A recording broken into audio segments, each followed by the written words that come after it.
Hi friends, Pradeep Pindyala, your buddy.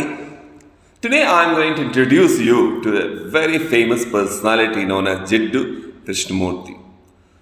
Jiddu Krishnamurti was born in South India and what is now known in the modern India, in Madanapalli of Andhra Pradesh. In fact, I belong to Andhra Pradesh and I would love you to know something about him if you have already do not know anything about him.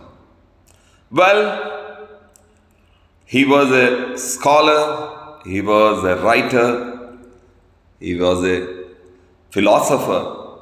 I'll tell you many things about him. He was raised under the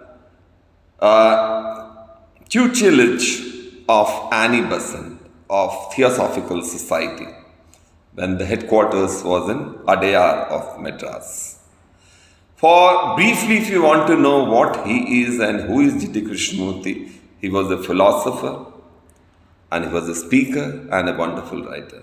In his early life, he was groomed by the Theosophical Society bigwigs. His interests included psychological revolution. He changed altogether much later. And after a mystical experience, that is very interesting, that incidentally sounds very similar to the mystical experience of Chamundi Hills. Can you place him? Yes. Sadhguru. Sadhguru also mentioned something of this kind of mystical experience. And incidentally, Sadhguru is also a follower of Jiddu Krishnamurti and he reads very frequently his write-ups and his books. That's what he says. And as I said, Jiddu Krishnamurti was a great philosopher. I'll tell you how he is and how his mind works. His interests included psychological revolution, the nature of mind, meditation, holistic inquiry of human relationship and bringing out the radical changes in the society. Can you believe he stressed the need for a revolution in the psyche of every human being and emphasized that such revolution cannot be brought about by an external force or a religious, political or social changes, and how it has to be brought out he has explained so beautifully. And I'll be narrating it briefly in a short while from now. Krishnamurti had no allegiance to any nationality, caste, religion or philosophy. He spent most of the time traveling the world and he wrote many books, among them The First and the Last Freedom, The Only Revolution and Krishnamurti's Notebook are very famous. His talks in Ojai, O-J-A-I, Ojai, they pronounce it that way in California, is very famous in that. He spent a lot of time in that place and his many talks and many supporters are still working there. And his supporters are working in all over many places in India, Britain and United States. He is a very popular person. As I said, he was born in Madanapalli, part of Andhra Pradesh, you can say, it's very close to Madras. And his very, very interesting part is his experience, as I told you during growing up stage, when he was being nurtured and trained by Annie Besant of Theosophical Society, but his own experiences changed him altogether.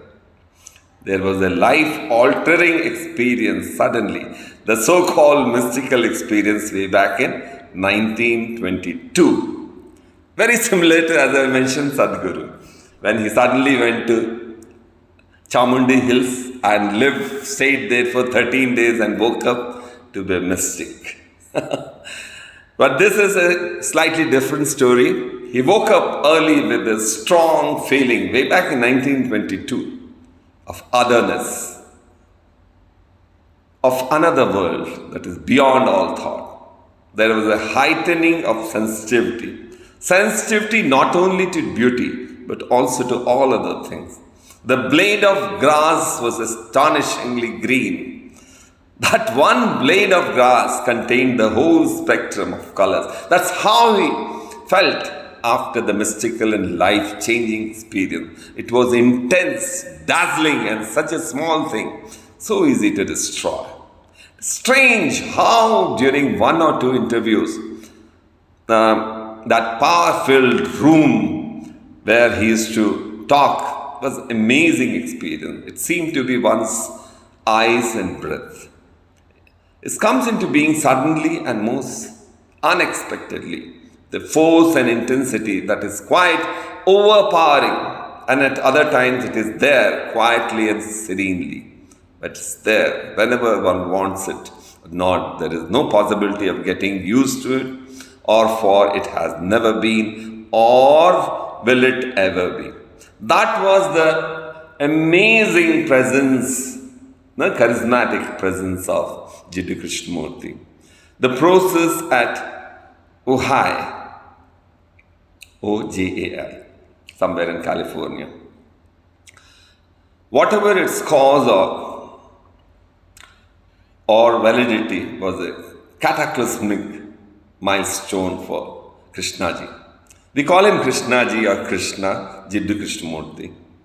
Up until this time, his spiritual progress, checkered though it might have been, had been planned with solemn deliberation by theosophists, grandees, as I said, the bigwigs of theosophy. Something new had now suddenly occurred, for which Krishna's training had not entirely prepared him. A burden was lifted from his conscience, and he took his first step towards becoming an individual. In terms of his future role as a teacher, the process was his bedrock. Absolutely bedrock. The hard surface underneath the soft exterior. That's bedrock. It had come to him alone and had not been planted in him by his mentors, as I mentioned. He had his own personal life-changing experience suddenly. It provided Krishnaji or Jiddu Krishnamurti with the soil in which his newfound spirit of confidence and independence could take root. He was an extraordinary person, there is no doubt, and what he used to talk was strange and very different and very difficult to even understand occasionally. He maintained that truth is a pathless land, and he cannot approach it by any path whatsoever, by any religion, by any sect.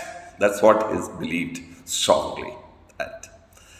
This was his point of view, and he adhered to that absolutely and unconditionally. Truth being limitless, unconditioned, unapproachable by any path whatsoever, cannot be organized, nor should any organization be formed to lead or coerce people along a particular path. This is no magnificent deed, because he did not ever wanted his followers to follow him. The moment he used to believe you follow someone, you cease to follow truth. I'm not concerned what he used to say. He's not concerned whether anyone pay attention to what he says or not. He wanted to do a certain thing in the world, and he was going to do it with unwavering concentration. The concerning only one essential thing that was set in his mind to set the man free. His desire to free everyone from cages, from all fears, and which is not found in religions or new sects, not establish new theories or no philosophy. He never wanted to establish new religions, new sects, nor to establish new theories or philosophies. That was his strange feelings and belief. And Krishnamurti was approached by so many people, including Indira Gandhi and famous politicians. But one incident I must quote before I finish this lecture or talk on the philosophy of Jiddu Krishnamurti was his meeting Pandit Jawaharlal Nehru, the then Prime Minister. In his meeting with Nehru, Krishnamurti elaborated at length on the teachings, sayings in one instance. Please pay attention. Understanding of self only arises in relationship. Watching yourself in relationship to people, ideas, and things, to trees, the earth, and the world around you and within you. Relationship is the mirror in which the self is revealed. Without self knowledge, there is no basis for right thought and action. Sorry. Now, Nehru asked, how does one start on these lines? Would you believe what was his reply? Begin where you are. Read every word, every phrase, every paragraph of the mind as it operates through thought. These are his words, an amazing philosophy. Thanks for patient listening. This is Colonel Pradeep Pindyala, Professor of Anesthesiology from ASRAM Medical College, Eluru city of Andhra Pradesh, India. Until next time, take care. Bye-bye.